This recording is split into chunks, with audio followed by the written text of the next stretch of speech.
Então, muito boa tarde, Dr. Henrique Queiroga. Boa tarde. Muito obrigado por ter aceito o nosso convite. É um prazer tê-lo cá. E agora, começando, vamos falar um bocadinho de uma curta biografia da sua formação e neste momento do trabalho que desenvolve.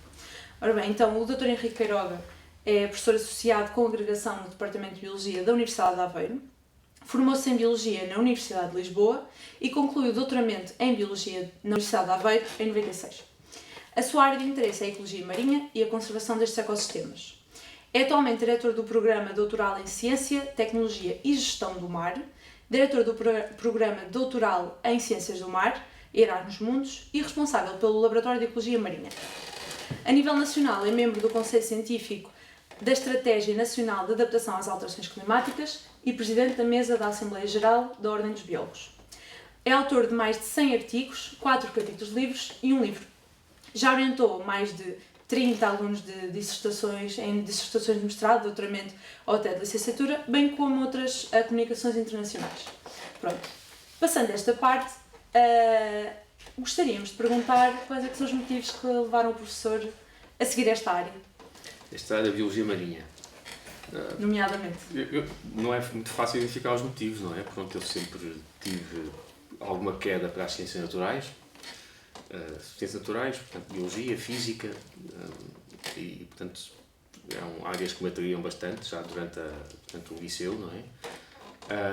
E depois, naquela altura, eu estou habituado, eu venho, a minha mãe é de uma terra de pescadores, não é? Da Póvoa de Varzim. E portanto eu, desde muito pequenino, que estava habituado com os meus primos, não é? E primas a ir lá para as rochas, não é? Apanhar peixes e camarões e carregas. Para as poças da maré. Para as poças da maré, exatamente. Pronto, sempre tive essa ligação ao mar, digamos assim. E depois, durante o liceu, portanto, durante o ensino secundário, na altura, eu fui muito influenciado por aqueles programas, aqueles filmes do Jacques-Yves Cousteau sobre o mundo marinho, e foi isso que me ligou mais à biologia e à ecologia marinha.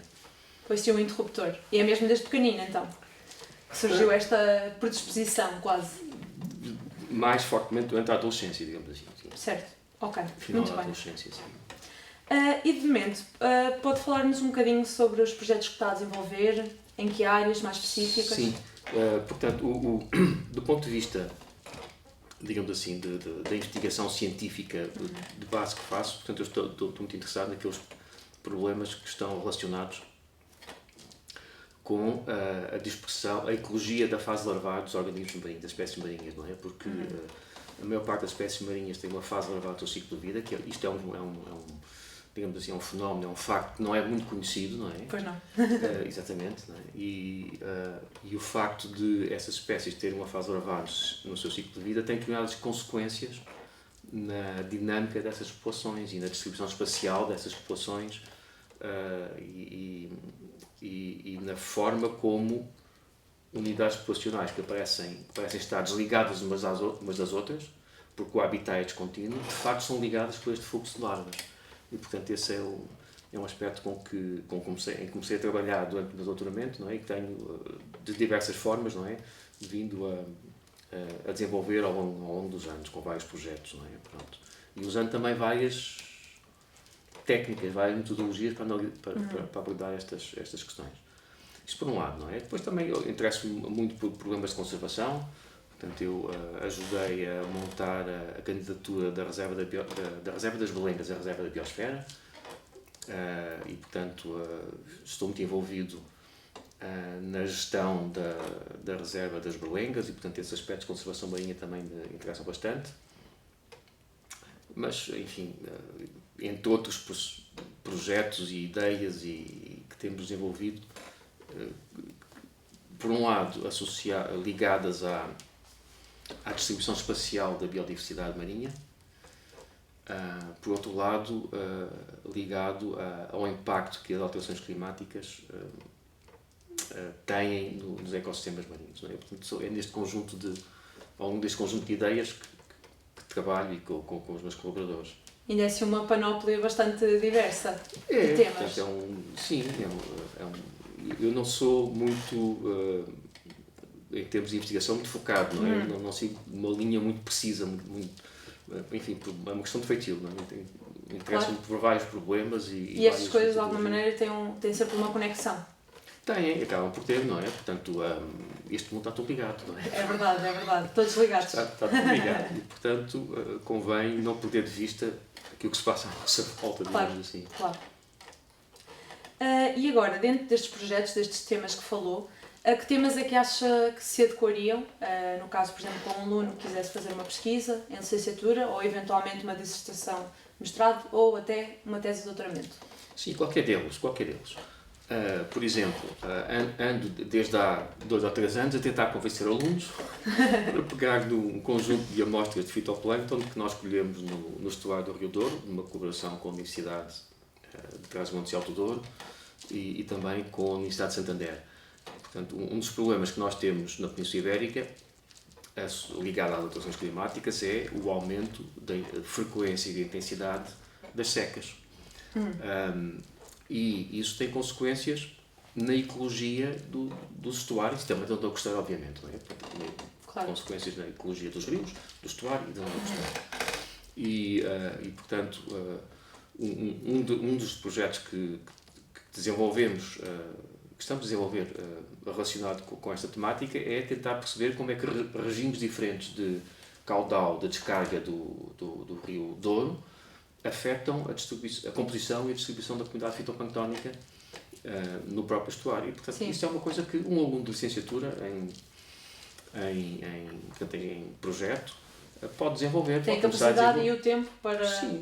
desenvolver. Não digo que consiga analisar todo o problema, não é? Certo. Pronto, depois isto liga-se também com a própria estrutura física, não é? E a circulação do estuário, portanto há toda uma curva de aprendizagem para ligar com estes aspectos, mas são coisas que um aluno de licenciatura, com jeito para a microscopia, com gosto pelo fitoplâncton, pode desenvolver. Outras são mais complexas. Muitos dos projetos que nós desenvolvemos, este de dispersão das larvas e ecologia larvar, são desenvolvidos com modulação numérica. Trabalhamos muito com colegas do Departamento de Física, com o professor Júlio Gilberto e o grupo dele, e o que nós fazemos é desenvolver modelos numéricos que, por um lado, descrevem a circulação oceanográfica, com o forçamento do vento, com as cargas dos rios, com as marés, com as trocas de calor com a atmosfera. Tudo isso afeta a estrutura do oceano quase uma infinidade de variáveis. Sim. E a orientação e a força das correntes. E depois acoplamos a isso equações, ao fim e ao cabo, não é? Que descrevem a biologia populacional de mexilhões, ou de caranguejos, ou de percebes, não é? Portanto, é aquilo com que nós temos trabalhado. Isso requer já uma maior maturidade e uma capacidade para lidar com ferramentas de análise numérica, não é? Pronto. E, portanto, há uma panóplia muito grande de ideias e de projetos portanto, alunos desde licenciatura até alunos de doutoramento, ou pós-docs também, podem trabalhar. Totalmente disponível, portanto. Sim, completamente. Ok. Que conselhos ou que dicas daria para pessoas que estão interessadas, não só necessariamente a trabalhar no seu projeto, mas nesta área? Que conselho? Estudar. Primeiro ponto, trabalhar. Interessar-se pelos problemas, interessar-se pelos projetos que os professores e os investigadores desenvolvem, interessar-se pela vida do departamento, não é? Eu quando comecei a trabalhar, portanto, eu comecei a trabalhar ainda estudante, não é? Pronto, e com colegas meus, íamos bater à porta dos colegas mais velhos, a gente gostava de fazer isso. Só para vocês terem uma ideia, o primeiro contacto que nós tivemos foi com o antigo IPIMAR, portanto o IPA neste momento, com o Palminha, o Dr. Palminha, que já morreu, já faleceu há vários anos atrás, que nos pôs a tentar seccionar algas para microscopia com lâminas de barbear, não é? Pronto. Já não se faz, não é? Pronto, mas foi assim que nós começámos e depois isso, umas coisas vêm atrás das outras e pronto, e é isso basicamente. Dedicação, sim. É o mais importante. Sim. Certo. E portanto essa seria uma qualidade que valoriza, é uma qualidade que valoriza em alguém que trabalhe consigo. Sim. Mais assim alguma assim crucial? Não, essa é a principal. Depois é preciso saber ler inglês, saber escrever inglês, saber falar inglês, portanto, Já assim, a hard ligação... skills. E já... Sim, portanto, neste momento não é possível fazer ciência sem Certo. dominar a língua inglesa, não é? Mas isso também é um processo de aprendizagem, não é? Porque ninguém nasce ensinado. Certo. As pessoas vão crescendo, não é? Portanto, eu sou ecologista, não é? Isso é uma coisa que surpreende muitas pessoas, não é? A ecologia é a ciência da distribuição e abundância dos organismos vivos. E é impossível falar de distribuição e abundância de organismos vivos sem ser capaz de fazer contas. Pode assustar alguns, talvez. Isso assusta muita gente, mas essa qualidade é importante, não é? É evidente que se pode fazer muita ecologia sem fazer contas, pronto, não é? E pode-se fazer muita biologia sem ter que fazer contas. Mas na ecologia isso é difícil, portanto há muitos aspectos, há muitos aspectos dominantes da ciência da ecologia que só são possíveis de desenvolver com uma abordagem numérica, não é? Okay.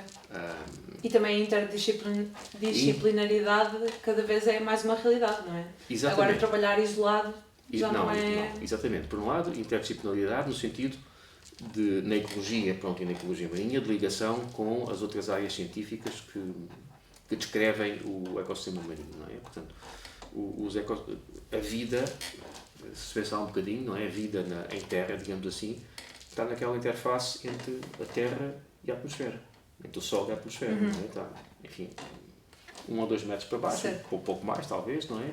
Algumas centenas de metros de altura, mas não mais do que isto. No oceano não, vai desde a superfície até aos 10 mil metros de profundidade. Portanto, a vida está nesta matriz aquosa no oceano. E sem compreender a física e a química desta matriz aquosa, é muito difícil compreender os processos biológicos nos ecossistemas marinhos. Que é algo que, se calhar, a nível terrestre já temos muito mais... Não é isso. Portanto, conhecimento até sobre. Portanto, quando a gente fala, sei lá o quê, nós temos as plantas a crescer, ou temos a herbivoria, as zebras que comem as ervas, depois temos o leão que come as zebras, aquilo decorre ali tudo naquele espaço bidimensional, não é? E tudo isto depende de processos biológicos, não é? Que estão muito concentrados no espaço. Não há correntes a transportar larvas ou peixes, ou seja o que for, nem a sustentar os próprios organismos, não é? No oceano isso há, e portanto são uma forma diferente de olhar para as coisas, não é? Pronto, e portanto tudo o que tem a ver com as interações com as outras ciências que descrevem estes processos é importante na ecologia marinha. Por outro lado, as interações também são importantes em termos em termos pessoais, não é? Em termos de equipas e de capacidade de manter redes de trabalho, não é? E de investigação, e cada vez mais essa capacidade de ligação em rede, networking. Eu não gosto nada de utilizar termos ingleses nas minhas aulas, portanto, vocês já sabem isso, não é? Mas às vezes é difícil fugir a esta terminologia. Pois. Mas esta capacidade de networking é cada vez mais importante na ciência, não é? Certo. Quase indispensável. Sim, indispensável. Então, estamos quase a terminar, infelizmente. Mas tem assim alguma coisa curiosa, algum momento que gostava de partilhar connosco? Tenho, com a nossa audiência. Sim. Portanto, para quem gosta de trabalho de campo e no mar, portanto, há uma coisa sempre que eu digo aos alunos quando saímos para o campo, a coisa mais importante do trabalho de campo é chegar a casa. Sem problema, pronto. É o mais importante de tudo. E uma vez estava com uma aluna, durante o meu doutoramento, não é? Portanto, estávamos na embarcação que tínhamos na altura, o Zoé, que é uma embarcação cabinada, portanto, estava eu e uma aluna que estava a fazer o mestrado comigo na altura, e estávamos a ajudar no trabalho de campo, e eu tinha que fazer uma manobra, que era, portanto, ali no canal de Mira, tinha que fundear o barco e depois tinha que recuar para outra âncora à popa, depois puxar o cabo da frente para o barco ficar estabilizado Sim. com 2 âncoras. Íamos fazer ali 12 horas de amostragem, portanto, para ele não andar com a maré. Portanto, disse à Cristina, que estava assim à proa, olha, portanto, vais largar o cabo da âncora, está aqui um nó a meio, vais largar, eu expliquei a manobra toda, vais largar, depois eu vou para trás, depois eu vou pôr a âncora e depois tu vais puxar o cabo. Isto é muito técnico, já tem muito vocabulário técnico. Muito técnico. Mas, pronto, há aqui um nó que está a meio do cabo da âncora da proa. Quando chegar ao nó, tu avisas. Que é para eu ter essa noção de quanto mais é que o barco ia recuar, não é? Portanto, ela estava assim acocorada à frente da proa, a largar o cabo, chega ao nó e diz: está aqui o nó! E vai agarrado ao nó Para a água. para dentro d'água. Portanto, apesar daquela explicação toda que eu dei, as coisas inesperadas acontecem, não é? Portanto, aquilo teve graça na altura. Na altura não teve muita graça, porque ela assustou-se, não é? Eu também. Claro, não é? claro. Mas felizmente não aconteceu nada de problemático, não é? Pronto. Rapidamente eu trouxe-a para a bordo e ela ficou o tempo todo toda molhada. Com o suor podre e aguentou ali as 12 horas de trabalho. Encharcada. Encharcada. Depois já foi secando. Mas, portanto, os acidentes acontecem quando nós menos esperamos e às vezes têm consequências chatas do trabalho de campo, não é? Mas isso também faz parte do... Que isto não seja um fator para os alunos não virem trabalhar com o professor Queirão. Não, isto faz parte também da atração, portanto, claro. Gosto pelo risco.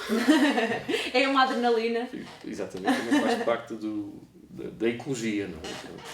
Muito bem. Muito obrigada por partilhar. Obrigado. E, neste caso, muito obrigada por ter vindo. Obrigado pelo convite. Foi um gosto. Espero que seja útil. Há de ser.